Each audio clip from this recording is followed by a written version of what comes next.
Como ficou a aviação brasileira depois da tragédia com o avião da TAM há 10 anos no aeroporto de Congonhas, aqui em São Paulo? A partir de agora, o terceiro capítulo da série especial do repórter Daniel Lian.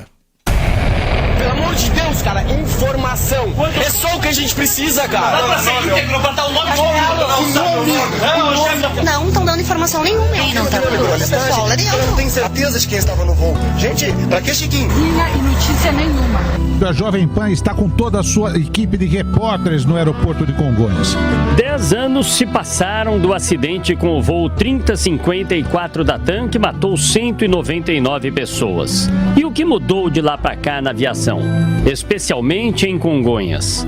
O então governador de São Paulo, José Serra, batia na tecla que o aeroporto era inadequado. Com relação ao aeroporto de Congonhas, eu quero dizer que já há muito tempo se faz análise, desde a época do Mário Covas, que é um aeroporto inadequado para São Paulo pela sua localização. O prefeito de São Paulo, na época do acidente, Gilberto Kassab, chegou a defender uma área de escape com novas tecnologias para Congonhas. E que, se fosse constatada a falha do aeroporto na tragédia, teria que ser fechado. Se você tiver na causa do acidente alguma vinculação em relação a falhas do sistema aeroportuário, eu acho que é uma medida talvez necessária. O Ministério Público Federal engrossava o coro e ia mais longe.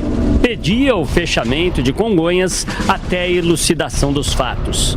O procurador Márcio da Silva Araújo apontava a motivação da ação civil pública. O requerimento para a Justiça é do fechamento total do aeroporto, porque o Ministério Público entende que, não existindo nenhuma credibilidade naquele aeroporto, estão abertas as portas para um novo acidente ou para uma vida de medo de quem tem que passar por ali de qualquer forma. A crença que nós temos é que o aeroporto de Congonhas é um batomuxa aéreo.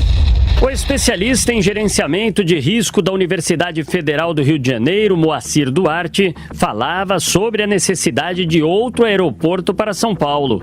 Dizia que era preciso coragem, mas a coragem de fato não apareceu ao longo desses 10 anos. A coragem que deve agir agora da autoridade é refletir estrategicamente que um aeroporto naquela posição não pode receber uma sobrecarga de movimento como aquele. São Paulo é uma cidade que tem pujança econômica, figura econômica o suficiente e merece um aeroporto melhor, numa localização mais segura. Agora, é um ato de coragem repensar isso agora, depois que foi feito aquele investimento enorme na ampliação, né? Como se fosse uma espécie de contramão do que o bom senso manda. O presidente da Infraero, no período, o brigadeiro José Carlos Pereira, dizia que em 10 anos a região metropolitana já teria que possuir mais um aeroporto. Em 10 anos, 12 anos no máximo, a região de São Paulo exigirá a construção de um novo aeroporto metropolitano. 10 anos se passaram e nada se confirmou. Nenhum outro aeroporto na região metropolitana de São Paulo saiu do papel. Congonhas, por sua vez, continua com a mesma movimentação, sem prolongamento de pista ou qualquer outra tentativa de melhora no quesito segurança. E os familiares? No dia do acidente, a revolta foi explícita. Eles reclamavam dos problemas para o reconhecimento dos corpos. É realmente para nós muito dolorido. Nós aqui perdemos filhos. Isso não tem preço, nada vai resgatá-los, nada. Mas pelo menos nós queremos ter o conforto de que vamos ter o que restou deles para levar para casa. Presidente da TAM, diretor da ANAC, ninguém, inclusive foi condecorado, né? Ele foi condecorado no meio da nossa dor. É ele, a diretora dele, que é uma pessoa extremamente experiente em aviação. E hoje, como vivem as famílias tendo que conviver com a impunidade, já que ninguém foi responsabilizado pelo acidente? O vice-presidente da Associação dos Parentes das Vítimas do voo 3054, Arquelau Xavier, enfatiza que a sensação é amarga. A justiça, infelizmente, não foi feita, não ocorreu a punição exemplar que todos os familiares gostariam que acontecesse, para que não fosse fácil transgredir normas de segurança, matar tantas pessoas e nada acontecer. Existe uma sensação amarga de injustiça por parte dos familiares. O presidente da Associação Nacional em Defesa dos Direitos dos Passageiros do Transporte Aéreo, Cláudio Candiota, afirma que o país sofre com o loteamento de cargos e que o cenário não será alterado enquanto perdurarem os desmandos no setor. Nós temos aí mais uma agência reguladora que não regula coisa nenhuma.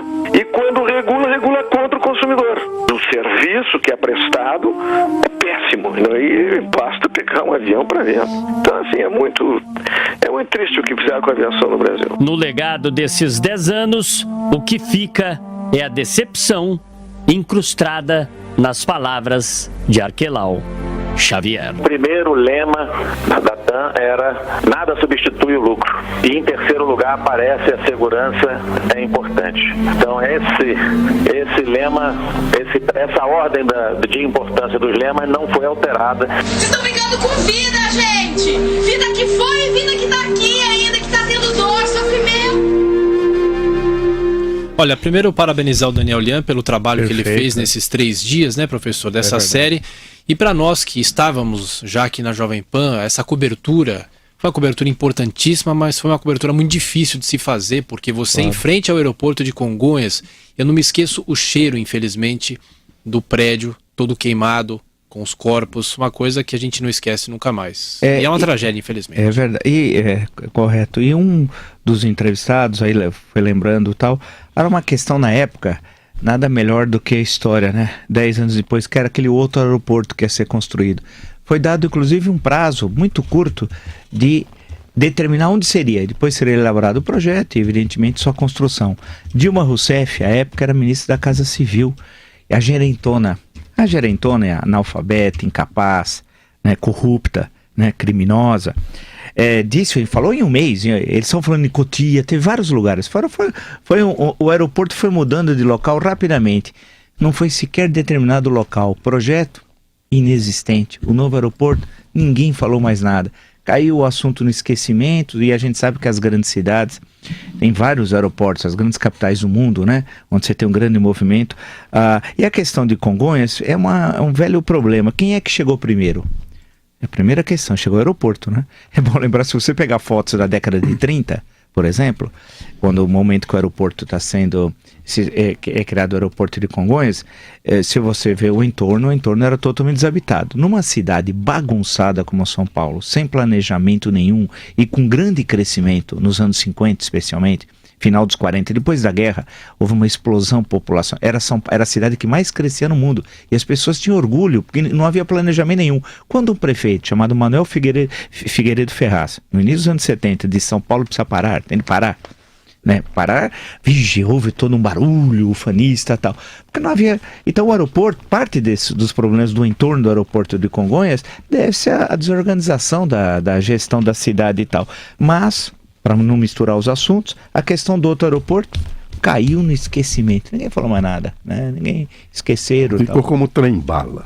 O trem-bala que ia sair de Campinas, Campinas, São Paulo, São Paulo, Rio de Janeiro, né? O trem-bala, todo mundo entusiasma. Mas pagaram o projeto, porque agora, para roubar, o PT inventou uma outra coisa muito nova, porque antigamente você roubava na obra.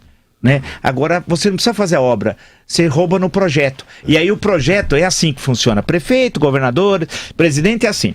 Você faz o projeto, paga a empresa e não faz a obra. Aí assume outro administrador, fala, precisa de um novo projeto. Aí ele paga outra vez, rasga o projeto e não faz a obra. É um bando de ladrões. É isso que é duro, viver num país em que a administração pública é sinônimo de corrupção. Quase todos são corruptos, mais ou menos. Tem corruptos educados, tem corruptos intelectuais, tem corruptos analfabetos, mas corruptos é que eles são.